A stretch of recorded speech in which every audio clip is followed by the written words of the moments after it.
করেছিল। এই বাড়িতেই গুলাবশা তার আম্মি এবং পঙ্গু আব্বার সাথে থাকত।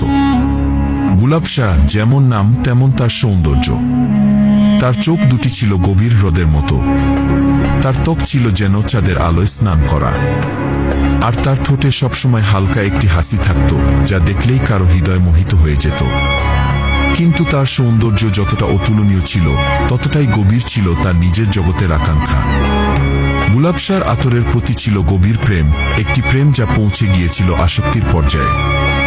তার আম্মি সাকিনা অন্যদের বাড়িতে ঝাড়ু পোছা করে যা কিছু রোজগার করতেন, তাতে ঘরের চুলা কোনো রকমে জ্বলত।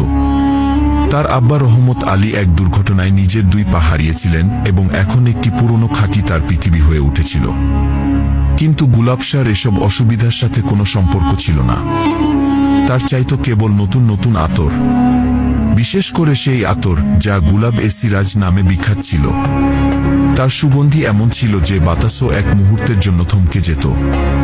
আম্মি, আমার আতর শেষ হয়ে গেছে, সে প্রায় মায়ের কাছ থেকে ফিরে আসার পর বলতো। তখন সাকিনা ঘামে ভেজা ক্লান্ত অবস্থায় থাকতেন।